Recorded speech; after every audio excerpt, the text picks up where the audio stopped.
안녕하십니까 여러분. 오늘은 러시아의 정세 분석가들이 이번 트럼프의 중국 방문에 대해서 그 중국 방문의 의의를 설명해 드리겠습니다. 트럼프의 이번 중국 방문은 시진핑에게 굴복하기 위한 중국 방문이다. 이번 방문은 사실상 2달 전에 이루어질 예정이었는데 그 당시에는 트럼프는 중국 방문 전에 이란을 굴복시키고 이미 굴복시킨 베네수엘라를 자기 뜻대로 움직이게 한 후에 중국에게 추가적인 압력, 굴복 조건을 제시할 계획이었다.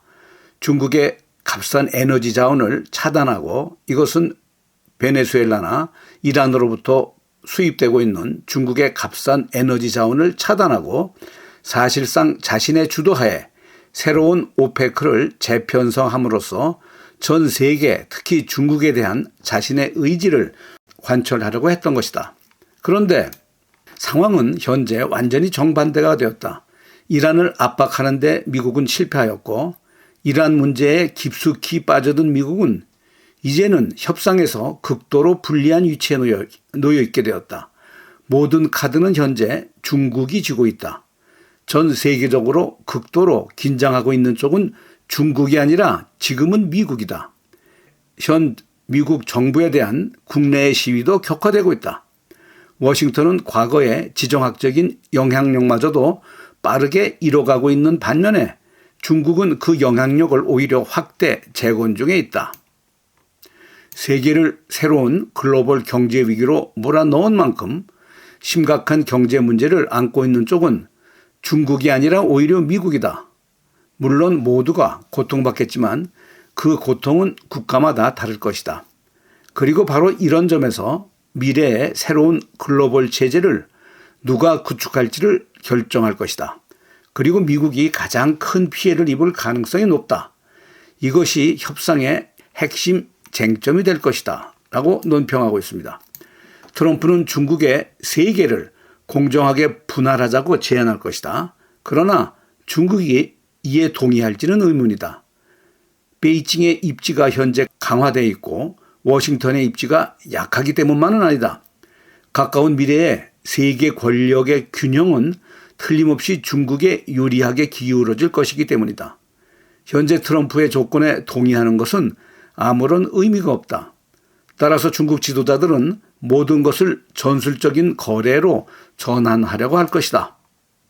특히 트럼프는 이미 장기적인 협상이 무의미하다는 것을 보여주었기 때문이다. 게다가 이제 미국에서 민주당이 집권할 가능성은 매우 높다. 이것은 트럼프가 확립한 전통대로 오늘날 미국과 맺는 어떤 결정도 그의 후임자들에 의해서 또다시 거부될 것이라는 의미다. 그래서 단기적이고 전술적인 합의만 있을 뿐이며 그것도 오직 중국의 조건에 따라서만 가능할 것이다. 그러므로 트럼프가 오늘 베이징으로 가는 것은 승리를 축하하기 위해서가 아니라 굴복하기 위해서이다. 그의 주요 지정학적 적대국에게 도움을 요청하기 위해서다. 미국 전체로 봤을 때 이것은 매우 좋지 않은 소식이다. 전 세계가 이 사실을 너무나 잘 알고 있고 그에 따른 결론은 이미 내리고 있다. 또한 뉴욕타임즈에서는 이런 보도를 하고 있습니다. 이란은 33개 미사일 기지 중에서 30곳의 접근권을 이미 회복했고 미사일 및 발사된 무기고의 70% 이상을 유지하고 있다. 그런데 트럼프는 이란에 대한 벌써 155번째나 완전한 승리를 선언하고 있다. 이를 믿지 않는 사람들을 오히려 반역자라고 비난하고 있다. 트럼프의 말을 인용해보면 가짜뉴스가 이란이 우리를 상대로 군사적으로 성공하고 있다고 말하는 것은 사실상 미국에 대한 배신 행위이다. 왜냐하면 그것은 너무나 거짓되고 터무니없는 주장이기 때문이다. 그들은 적을 돕고 있는 것이다. 이것은 이란에게 헛된 희망을 줄 뿐이다. 이란은 한때 159척의 해군을 보유하고 있었지만 이제 그 모든 함선은 바닷속에 가라앉아 있다. 그들은 해군도 없고 공군도 파괴되었으며 모든 장비를 잃었고 이란의 지도자들은 더 이상 우리와 함께하지 않으며 나라는 경제적으로 파탄에 이르렀다라고 트럼프는 말하고 있습니다. 그러면서 패배자, 배은망덕한 사람들, 그리고 바보들만이 미국에 맞설 수 있다라고 큰 소리를 치고 있는데, 이러한 상황 속에서 트럼프는 시진핑과 협상하기 위해서 중국으로 날아갑니다. 참으로 한심하고 우스꽝스럽다. 세계 패권을 열망하는 나라의 지도자가 이러한 모습을 보이고 있다. 하지만 지금 미국에는 트럼프 이외에는 또 다른 지도자는 없다라고 말하고 있습니다. 또한 이 폭스뉴스에서는 이번 트럼프의 중국 방문을 함께하고 있는 미국의 기업 CEO들의 총 시가 금액을 추산했습니다. 약 11조 5천억 달러에 달한다고 하는데, 이러한 금액은 중국의 2025년도에 GDP의 절반 이상에 해당하는 엄청난 규모라고 합니다. 이렇게 많은 미국의 CEO들은 중국을 향해서 지금 경제 협력을 위해서 중국에 날아가고 있다고 폭스뉴스는 보도하고 있습니다. 또한 애틀랜틱에서는 기사가 나왔습니다. 이란 전쟁은 미국이 종이 호랑이라는 그 실체를 드러내었고 러시아를 유럽으로 끌어들였다. 이란 전쟁은 미국 무기의 비축량의 고갈뿐만이 아니라 탈미국 시대의 도래를 앞당겨서 중국의 대만 개입과 러시아의 유럽 개입을 촉발시켰다. 이것은 미국의 신보수주의자인 로버트 케이건이 애틀랜틱에 기고한 논문입니다. 그는 계속해서 말하기를 미국이 이란과의 갈등에서 전략적 패배를 하였다. 그 결과는 되돌릴 수 없다. 미국과 이스라엘은 이란 지도부를 일부 제거하기는 했다. 그리고 군사력으로 심각한 타격을 주었음에도 불구하고 이란은 아직까지 건재하고 있다. 이스라엘의 이란 남파르스 가스전 공격에 대해서 이란이 보복 공격으로 3월 18일 카타르의 최대 가스단지인 라스라판을 공격한 사건이 이러한 이란 전쟁의 커다란 전환점이 되었다. 이 공격으로 카타르 시설은 복구에 수년이 걸리며 심각한 피해를 입었고, 이 사건 이후로 미국은 이란의 에너지 기반 시설에 대한 추가 공격을 중단했다. 이란이 호르무즈 해협의 통제권을 유지하고 이를 세계 석유 및 가스 시장에 대한 압력 수단으로 활용할 것이다. 테헤란이 원치 않는 국가에 대해서는 원유 공급을 제한할 것이며 페르시아만 국가들에게는 조건을 강요할 수 있을 것이다. 미국과 이스라엘의 공격 이전에는 감히 테헤란이 이러한 영향력을 행사할 수 없었다.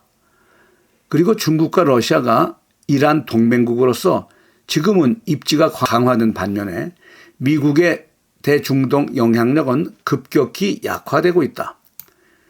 이것은 결국 이란이 체크메이트를 한 결과이다 라고 칼럼에서 기고하고 있습니다.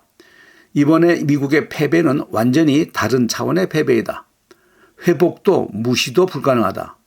이란이 호르무즈 해협을 장악했고 지역 및 세계 핵심의 플레이어로 부상하고 있다. 이번 이란 분쟁은 미국이 이제는 더 이상 신뢰할 수 없는 나라가 되었고 또 자기가 시작한 일을 마무리 지을 능력도 없다는 것을 드러냈다. 이것은 앞으로 전 세계에 연쇄적인 반응을 일으킬 것이라고 기고하고 있습니다. 인도는 최근에 금을 본국으로 송환하는 것을 가속화했다고 합니다. 이것은 달러의 종말을 의미하는데 이미 인도는 런던과 뉴욕에 보관 중인 472톤의 금을 본국으로 송환하고 현재는 143톤만 남아있다고 합니다.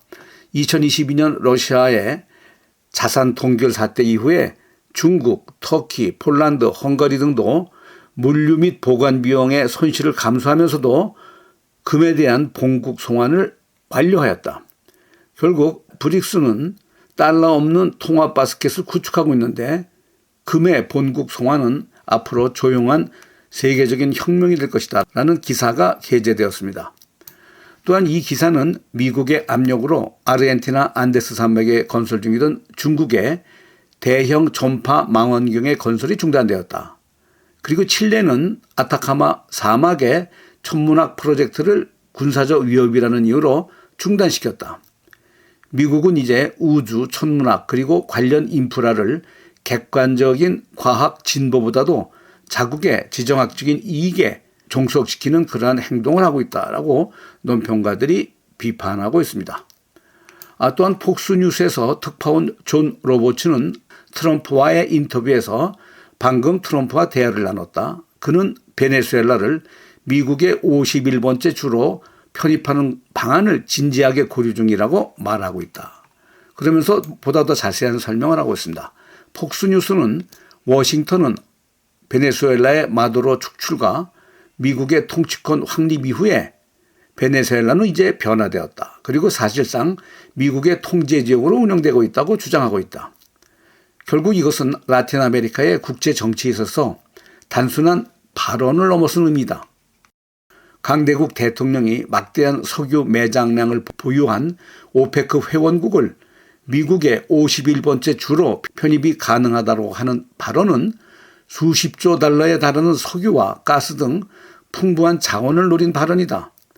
미국은 과거에는 제재를 하거나 정권을 교체하거나 인종차별적인 행위를 통해서 그리고 보호주의에 의존해왔지만 이제 트럼프는 베네수엘라의 직접적인 영토 및 법적 통합 가능성까지도 공개적으로 거론하고 있는 형편이다. 만약 이러한 계획이 실현된다면 베네수엘라는 1959년 하와이가 미국의 주가 된 이후에 처음으로 미국의 새로운 주가 될 것이다 라고 말하고 있습니다. 러시아와 브릭스 국가들에게 있어서 이것은 단순한 서방 세계 내에서의 미국만의 게임이 아니라 이제는 이것이 다자주의, 주권 그리고 서반구의 세력 균형이라는 원칙에 대한 직접적인 도전으로 평가되고 있다고 러시아에서 정세 분석가들은 말하고 있습니다. 이제 문제는 미국이 베네수엘라 내부에서 어떻게 이러한 정책을 위해서 압력을 가할 것인가가 아니라 워싱턴이 그러한 가입 선언을 통해서 어디까지 직접적으로 실제적으로 나아갈 의향이 있는지 그리고 세계가 이러한 선례에 어떻게 반응할 것인지가 중요한 과제로 남아있다고 말하고 있습니다. 오늘 방송을 마치겠습니다. 시청해주신 여러분 감사합니다.